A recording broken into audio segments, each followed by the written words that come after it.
大家好，这里是养生有招，我是小杨医生。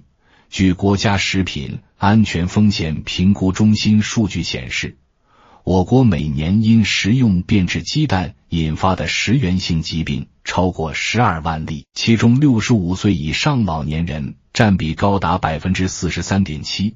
更令人震惊的是，这些病例中超过 80% 的家庭都认为自己的鸡蛋储存方法是正确的。作为一名医生，今天我要告诉大家一个被严重忽视的厨房隐患：错误存放的鸡蛋真的可能变成致命的毒蛋。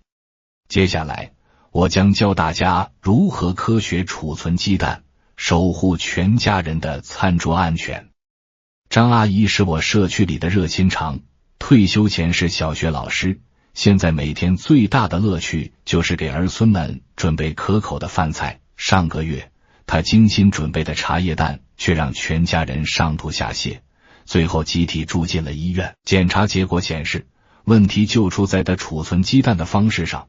张阿姨委屈地说：“我一直把鸡蛋放在冰箱门上，这不是最方便取放的位置吗？”其实，像张阿姨这样的储存误区，在千家万户每天都在上演。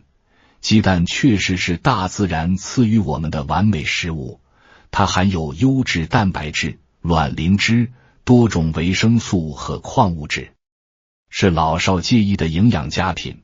但很多人不知道的是，鸡蛋同时也是细菌滋生的温床，尤其是沙门氏菌。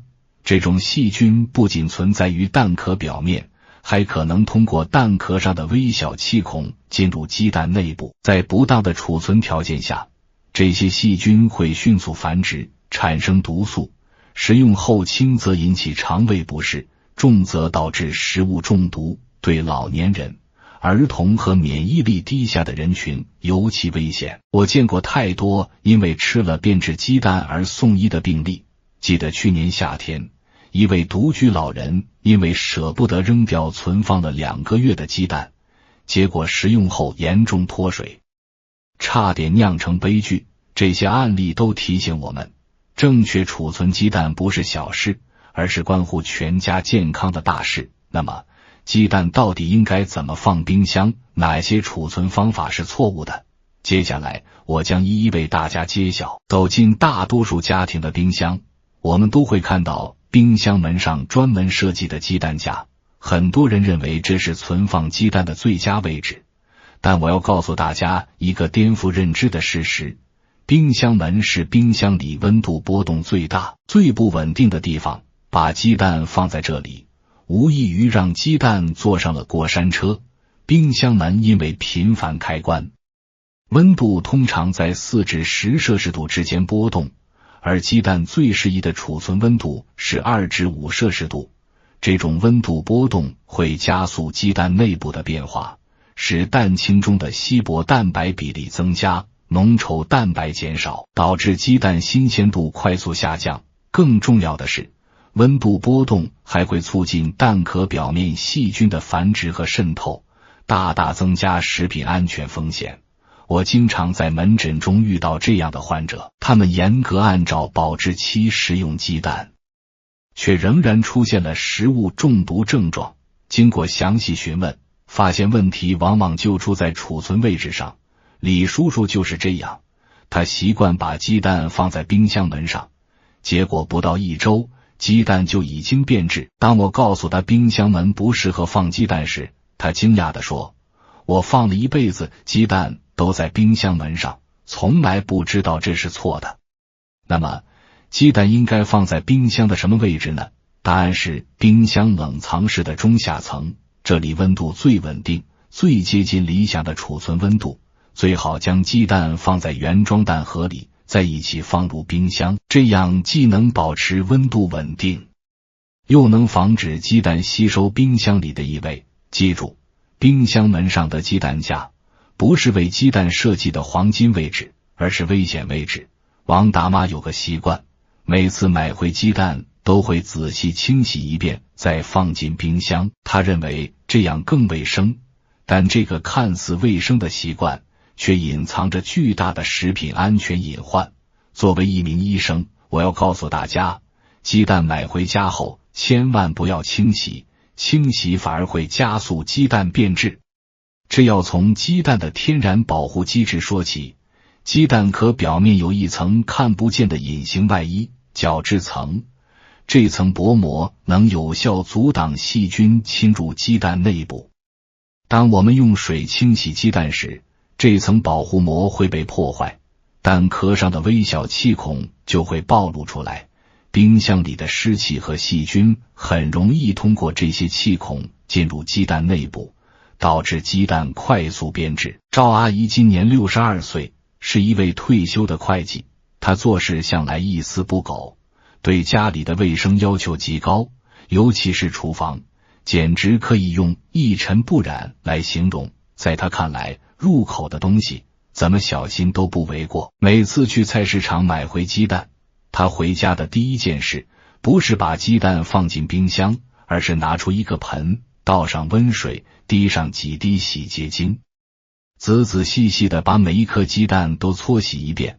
她觉得鸡蛋壳上沾满了鸡毛、粪便和看不见的细菌，不洗干净怎么敢放进冰箱，怎么敢给家人吃。她甚至还贴心地用干净的厨房纸把鸡蛋一个个擦干，才整整齐齐地码放进冰箱门上专用的蛋槽里。在她看来，这套流程是高级别的卫生保障，是作为家庭主妇的责任与担当。然而，一个让她百思不得其解的问题出现了，她家的鸡蛋总是比别人家的坏得快。邻居王大妈买的鸡蛋放个3-4个星期都没事，而赵阿姨精心清洗过的鸡蛋往往放上1个多星期，打开时就发现散黄了，甚至有一股难闻的气味。赵阿姨很纳闷，我明明洗得这么干净，为什么反而更容易坏呢？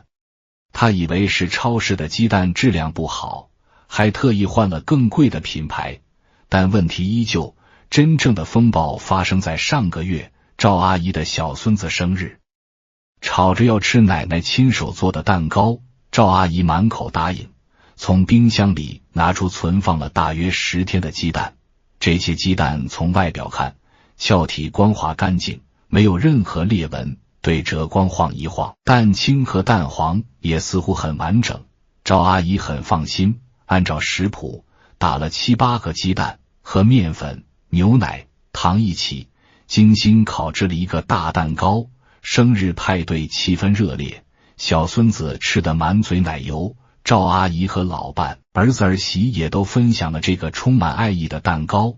然而到了半夜，悲剧开始上演，先是小孙子又哭又闹，又吐又拉，接着是赵阿姨和老伴也出现了同样的症状，上吐下泻，肚子疼得直不起腰。儿子儿媳情况稍轻，但也感到恶心不适，一家人慌了神，连夜被送往医院急诊。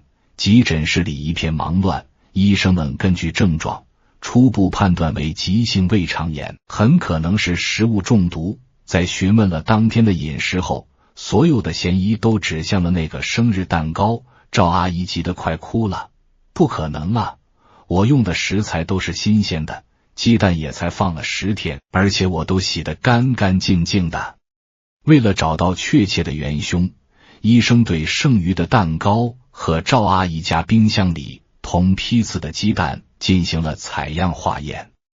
几天后，结果出来了，让所有人都大吃一惊。化验报告显示，在蛋糕和鸡蛋内部都检出了大量的沙门氏菌，这正是导致全家人食物中毒的罪魁祸首。更关键的是，医生在解释报告时特意指出了一个细节，这些鸡蛋的蛋壳表面其天然的保护层遭到了破坏，这是导致细菌能够轻易侵入蛋内的直接原因。听到这里，赵阿姨终于恍然大悟，她困惑已久的问题也有了答案。她激动地问医生，医生，我一直以为把鸡蛋洗干净是好事，怎么会变成这样呢？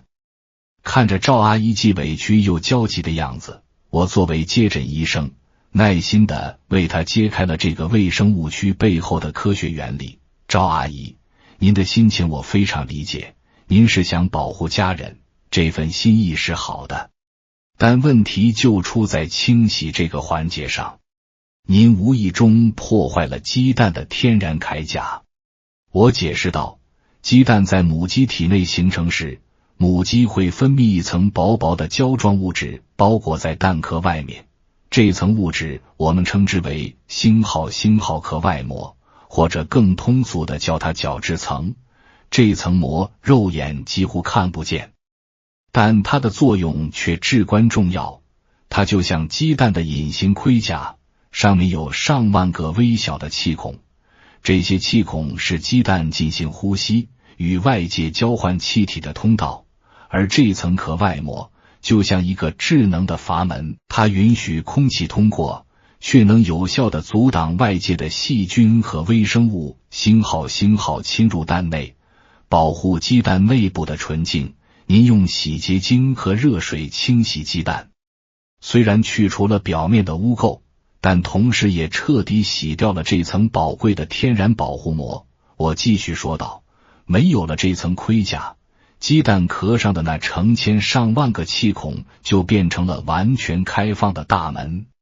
冰箱里虽然温度低，但并非无菌环境，各种细菌，比如沙门氏菌，会通过这些气孔长驱直入，污染鸡蛋内部的蛋清和蛋黄。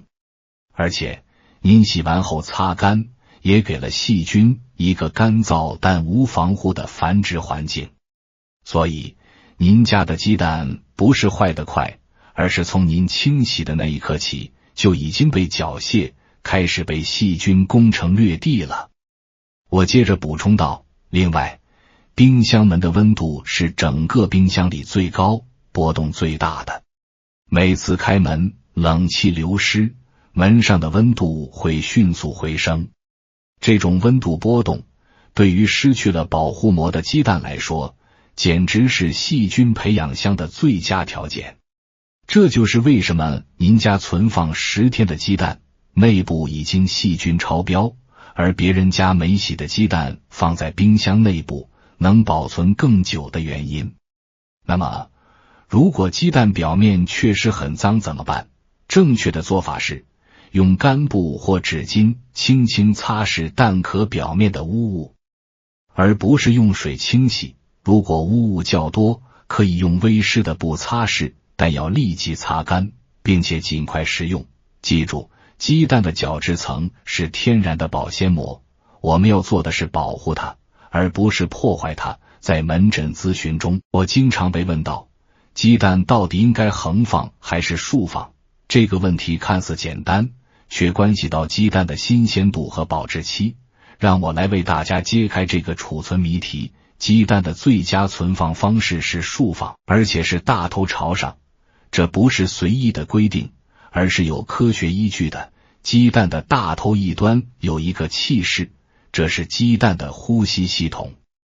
当鸡蛋竖放且大头朝上时，气室会位于鸡蛋的最高处，这样既能保持蛋黄位于鸡蛋中央，又能防止微生物通过气室侵入鸡蛋内部。相反，如果横放或小头朝上，蛋黄会贴近蛋壳，容易通过气室与外界接触，加速变质。我做过一个小实验，将同一批购买的鸡蛋分为2组，一组竖放大头朝上，另一组横放。2周后检查发现，竖放的鸡蛋新鲜度明显优于横放的。这个简单的对比实验充分证明了存放方式对鸡蛋品质的影响。刘阿姨听了我的建议后，改变了她多年来横放鸡蛋的习惯。她特意购买了专用的鸡蛋收纳盒，将所有鸡蛋都竖放大头朝上存放。1个月后，她高兴地告诉我，王医生，您的方法真管用。现在我家鸡蛋放1个月都很新鲜，以前最多放2周就不行了。这个小小的改变带来了显著的保鲜效果。冰箱是家庭食物储存的大杂烩，但并不是所有食物都能和平共处。鸡蛋作为敏感居民，与某些食物同居时可能会引发健康风险。作为一名医生，我见过太多因为冰箱食物交叉污染导致的食源性疾病。今天我要特别提醒大家注意鸡蛋的邻居问题。鸡蛋最怕的邻居是气味强烈的食物，如洋葱、大蒜、鱼类等。蛋壳上有无数微小气孔，虽然肉眼看不见，但这些气孔足以让鸡蛋吸收周围食物的气味。我见过一个极端案例，张先生把鸡蛋和海鲜放在同一个保鲜盒里，结果做出来的鸡蛋竟然有鱼腥味，全家人都难以下咽。更严重的是，海鲜中可能存在的细菌还可能通过气孔污染鸡蛋，导致交叉感染。另一个需要警惕的是生肉和禽类，这些食物中可能含有沙门氏菌等致病菌，如果与鸡蛋接触或距离过近，细菌可能通过蛋壳气孔或交叉污染的方式传播给鸡蛋。我处理过一起家庭食物中毒事件，调查发现是因为冰箱里生鸡肉的汁液滴到了鸡蛋上，导致鸡蛋被污染。食用这些鸡蛋后，全家人都出现了严重的肠胃炎症状。那么，如何避免这些风险呢？首先，鸡蛋最好单独存放在密封容器中，与气味强烈和生食类食物保持距离。其次，冰箱内的食物要合理分区，生熟分开，上熟下生。最后，定期清洁冰箱，防止细菌滋生。记住，冰箱不是保险箱，正确的储存方式才能确保食物安全。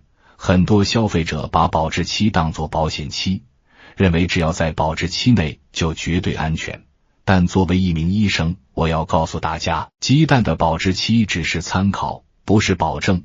储存条件才是决定鸡蛋是否安全的关键因素。超市里销售的鸡蛋通常标注30至45天的保质期，这是在理想储存条件下的期限，但家庭储存条件往往达不到专业标准，温度波动、湿度变化、交叉污染等因素都会缩短鸡蛋的实际保质期。我见过一个案例，李大爷买回鸡蛋后放在冰箱门上，20天后食用时发现鸡蛋已经变质，但包装上明明写着保质期30天，问题就出在储存条件上。冰箱门的温度波动大大加速了鸡蛋变质。如何判断鸡蛋是否新鲜呢？有几个简单实用的方法。一是看新鲜鸡蛋蛋壳表面粗糙有光泽，陈蛋则光滑暗淡。二是听，轻轻摇晃鸡蛋，新鲜蛋几乎没有声音，陈蛋则有明显的晃动感。三是沉水测试，新鲜鸡蛋放入水中会平躺下沉，不太新鲜的会倾斜或直立，完全变质的则会漂浮。王阿姨学会了这些方法后，每次使用鸡蛋前都会先做沉水测试。有一次，她发现一批存放了25天的鸡蛋在水中直立，虽然还在保质期内，但她还是果断丢弃了。这个谨慎的决定避免了一次潜在的食物中毒风险。记住，保质期是参考，不是保证。学会判断鸡蛋新鲜度比盲目相信保质期更重要。鸡蛋虽然营养丰富，但并不是所有人都适合食用同样的量和方式。作为一名医生，我经常根据患者的具体情况给出个性化的鸡蛋食用建议。今天我想特别谈谈几类特殊人群的鸡蛋食用注意事项。老年人是鸡蛋的重要消费群体，但他们的消化功能减弱，食用鸡蛋时需要特别注意。我建议老年人每天食用1个鸡蛋，最好选择水煮或蒸蛋等易消化的烹饪方式，避免油炸或过度油腻的做法，以免增加消化负担。张大爷有高血脂，以前不敢吃鸡蛋，我告诉他可以去掉蛋黄，只吃蛋白，或者每周吃3至4个全蛋，这样既能补充营养，又不会影响血脂。儿童正处于生长发育期，需要优质蛋白质，鸡蛋是理想选择。但婴幼儿的消化系统尚未发育完全，添加鸡蛋要循序渐进，一般建议6个月后先从少量蛋黄开始，观察无过敏反应后再逐渐增加。李奶奶的孙子刚满8个月，他急于给孩子补充营养，一次喂了整个鸡蛋，结果孩子出现过敏反应。经过我的指导，他学会了逐步添加的方法，现在孩子已经能很好的接受鸡蛋了。孕妇和哺乳期妇女对营养需求较高，每天可以食用1至2个鸡蛋，但要注意必须彻底煮熟，避免溏心蛋或生鸡蛋，以防沙门氏菌感染。陈女士怀孕后担心胆固醇问题，不敢吃鸡蛋。我向她解释了孕期营养需求，建议她每天吃1个水煮蛋，既安全又营养。记住，鸡蛋虽好，也要因人而异，根据自身情况调整食用量和方式，才能真正发挥鸡蛋的营养价值，避免潜在风险。医生，我每天都吃鸡蛋，为什么还会营养不良？这是我在营养门诊中遇到的一个问题。经过详细询问，我发现问题出在烹饪方式上。很多人不知道，鸡蛋的烹饪方法不仅影响口感，更决定营养吸收和食品安全。今天我就来和大家聊聊鸡蛋烹饪的学问。鸡蛋中最怕热的是维生素 B 族和叶酸，过度烹饪会导致这些营养素大量流失。但另一方面，鸡蛋又必须充分加热才能杀灭可能存在的沙门氏菌。如何在保证安全的同时最大限度保留营养？答案是控制好烹饪温度和时间。水煮蛋是最理想的烹饪方式之一，我建议冷水下锅，水开后继续煮5至6分钟，这样既能杀灭细菌，又能保留较多营养。刘阿姨以前总是把鸡蛋煮得很老，蛋黄都发绿了。我告诉她，这样不仅营养流失，还可能产生有害物质。她调整了煮蛋时间后，发现鸡蛋口感更好，家人也更爱吃了。煎蛋时要注意控制油温，避免油温过高产生有害物质，最好使用不粘锅，少油慢煎，确保蛋黄和蛋清都凝固。溏心蛋虽然口感好，但存在食品安全风险，不建议老人、儿童、孕妇和免疫力低下的人群食用。蒸蛋羹是老少皆宜的吃法，但很多人蒸出的蛋羹布满气孔，口感粗糙。秘诀是蛋液和水的比例为1比 1.5， 过筛后小火慢蒸，这样蒸出的蛋羹嫩滑如豆腐。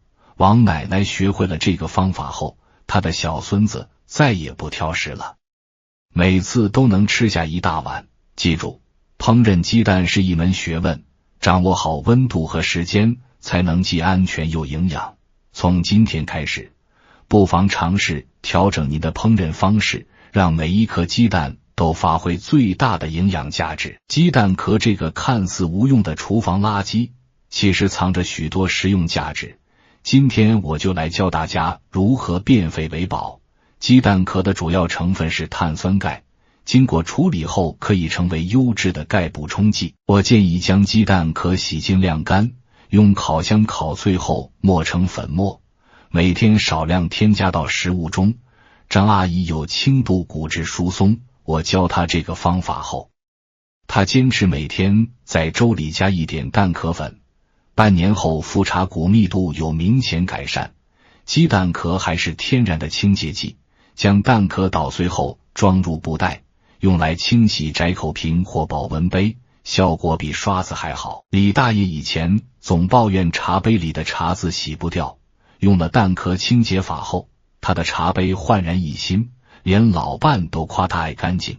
园艺爱好者也会喜欢这个妙招，将蛋壳粉碎后撒在花盆土壤表面，既能补充钙质，又能防止蜗牛等害虫啃食植物。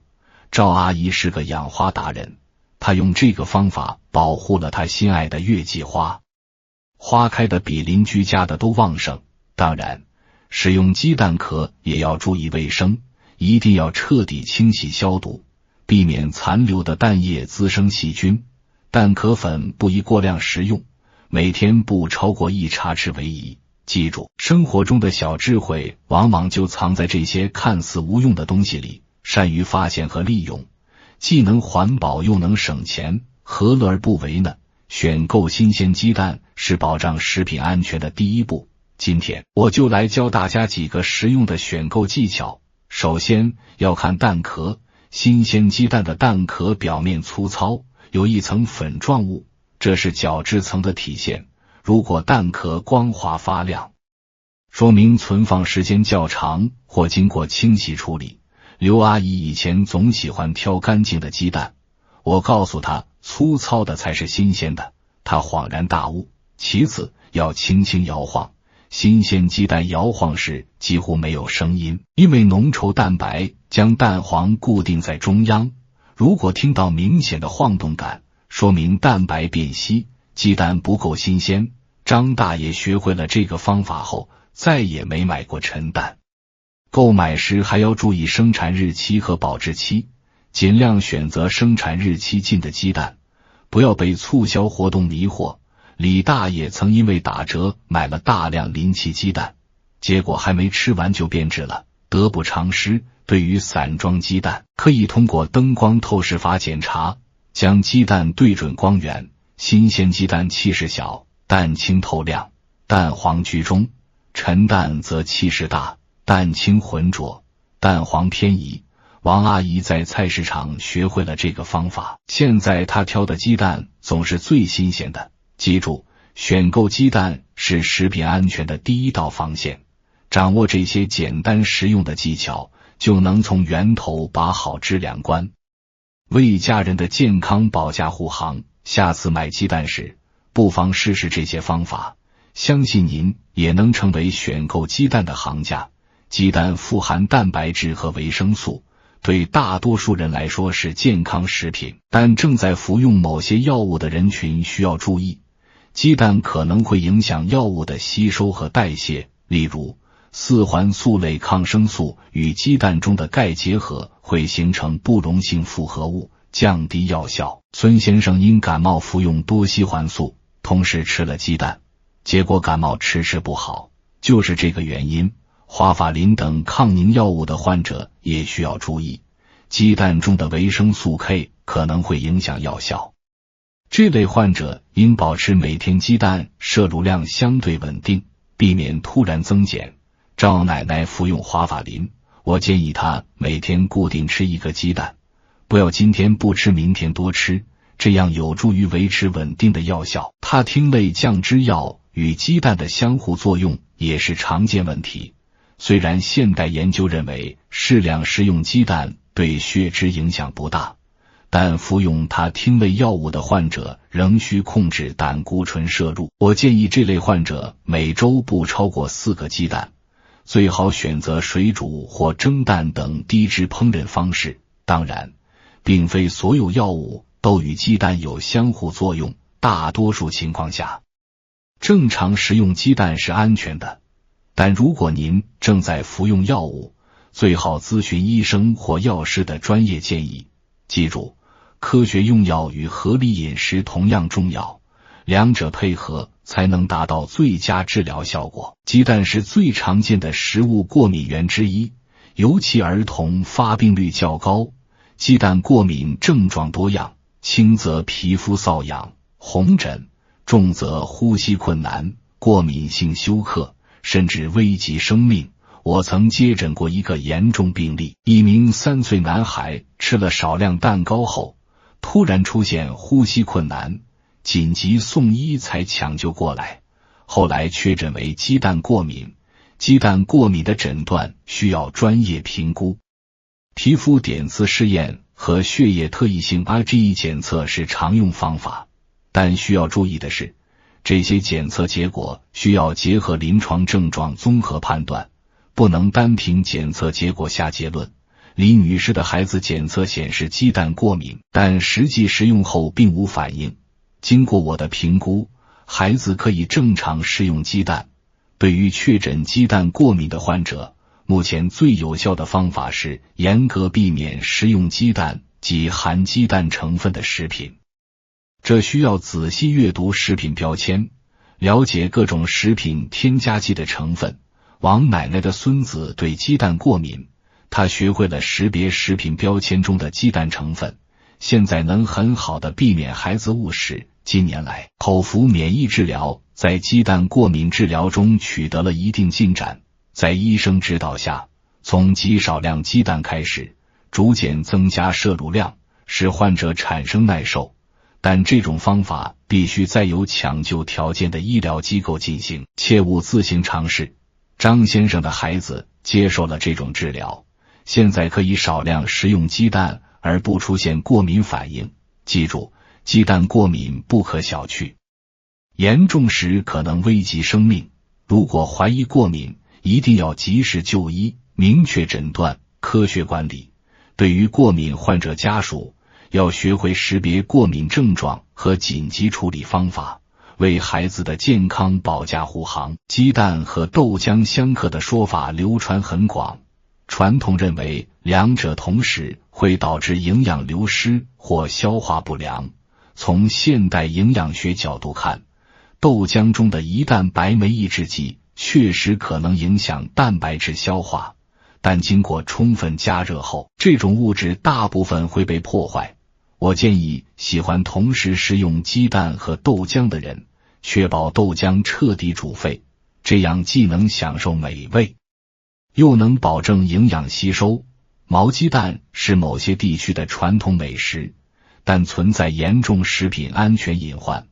毛鸡蛋是孵化失败的鸡蛋，可能含有大量有害细菌。我曾处理过一起因食用毛鸡蛋导致的集体食物中毒事件，教训深刻。虽然传统美食值得尊重，但健康安全更重要。红壳蛋比白壳蛋营养是另一个常见误区。其实蛋壳颜色与营养无关，只与鸡的品种有关。刘阿姨以前只买红壳蛋，认为更有营养。我告诉她，选择鸡蛋应该看新鲜度而非颜色，她恍然大悟。生鸡蛋滋补的传统观念也值得商榷。生鸡蛋不仅存在沙门氏菌风险，而且生蛋清中的抗生物素蛋白会影响生物素吸收。张大爷习惯每天喝生鸡蛋滋补，结果导致生物素缺乏，出现皮炎和疲劳症状。改为熟鸡蛋后，症状很快改善。记住，传统饮食文化蕴含着先人的智慧，但我们也需要用现代科学的眼光去审视和取舍，尊重传统但不盲从，相信科学但不教条，这样才能真正做到科学饮食、健康生活。鸡蛋生产确实会对环境产生影响，主要包括温室气体排放、水资源消耗和土地占用等。但与其他动物蛋白来源相比，鸡蛋的环境影响相对较小。研究表明，生产1000克鸡蛋产生的温室气体排放约为牛肉的1/4，猪肉的1/2。从这个角度看，鸡蛋是相对环保的动物蛋白来源。鸡蛋的环保性还与生产方式密切相关。散养鸡蛋虽然听起来更自然，但实际单位产蛋的资源消耗更高。相比之下，现代化笼养虽然存在动物福利争议，但在资源利用效率上更具优势。当然，最理想的是找到平衡点，既保障动物福利，又提高资源效率。作为消费者，我们可以通过减少浪费来提高鸡蛋消费的环保性。据统计，我国每年约有 15% 的鸡蛋被浪费，这个数字令人震惊。王阿姨以前习惯一次性买很多鸡蛋，结果经常过期扔掉。我建议她按需购买，少量多次。现在她家的鸡蛋浪费率几乎为0。鸡蛋壳的回收利用也是环保的重要一环。前面提到的蛋壳粉补钙、清洁剂、园艺用途等都是变废为宝的好方法。李奶奶现在把所有蛋壳都收集起来，有的做蛋壳粉，有的用来浇花，真正做到了物尽其用。记住，每个人的饮食选择都与环境息息相关，选择相对环保的食物，减少浪费，循环利用，这些看似微小的行动汇聚起来就是保护地球的巨大力量。从今天开始，让我们做更明智的饮食选择，为子孙后代留下一个更美好的地球。医生，没想到一个小小的鸡蛋有这么多学问。这是很多患者听完我的讲解后的感慨。确实，鸡蛋虽小，却蕴含着丰富的健康智慧。作为一名医生，我常常通过鸡蛋这个日常食物，向患者传递更广泛的健康理念。鸡蛋教会我们的第一课是平衡。蛋黄富含胆固醇，但营养丰富；蛋清低脂，但营养相对单一。这就像健康生活需要全面均衡，不能顾此失彼。张大爷曾因高血脂完全不吃鸡蛋，我告诉他适量食用全蛋更有益健康，他学会了平衡取舍。鸡蛋还教会我们细节决定成败，储存方式、烹饪时间、食用量等细节都影响鸡蛋的营养价值和安全性。这就像健康管理，往往是一些看似微不足道的小习惯，决定了长期的健康状况。刘阿姨通过调整鸡蛋储存和烹饪方式，不仅避免了食物中毒，还提高了全家人的营养摄入水平。鸡蛋的多样性也启示我们健康生活的多元化。水煮蛋、蒸蛋、炒蛋、蛋花汤，同一种食材可以变化出无数种吃法。健康生活同样需要多样性，不同的运动方式，多样的饮食结构，丰富的精神生活，才能构建全面的健康。鸡蛋的普及性还告诉我们，健康不必追求昂贵和稀有，鸡蛋是最普通不过的食物，却是最优质的蛋白质来源之一。健康生活同样如此，不必追求昂贵的保健品或复杂的养生方法，日常生活中的简单习惯往往最有效。李奶奶通过每天一个鸡蛋和适量运动，保持了令人羡慕的健康状态。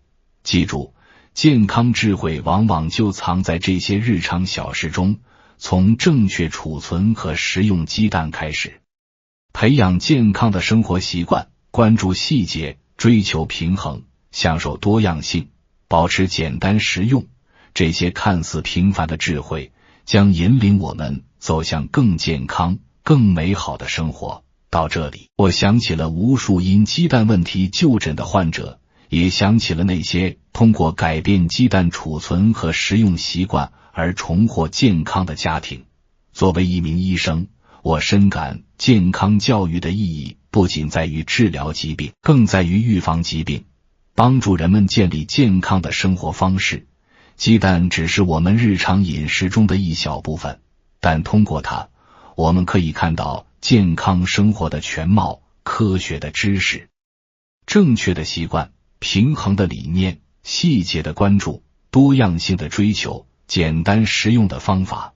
这些不仅适用于鸡蛋，也适用于我们生活的方方面面。从今天开始，不妨从改变鸡蛋的储存方式做起，将冰箱门上的鸡蛋移到冷藏室中下层，尝试新的烹饪方法，让鸡蛋更营养、更美味。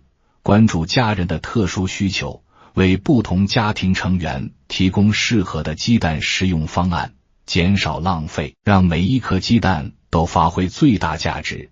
健康生活不是一蹴而就的，它需要我们每天的小小坚持，就像正确储存鸡蛋一样。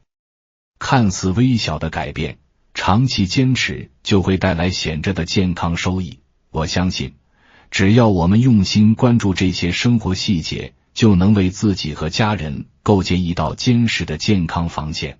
最后，我想对所有中老年朋友说，健康永远不嫌晚，改变永远不嫌迟。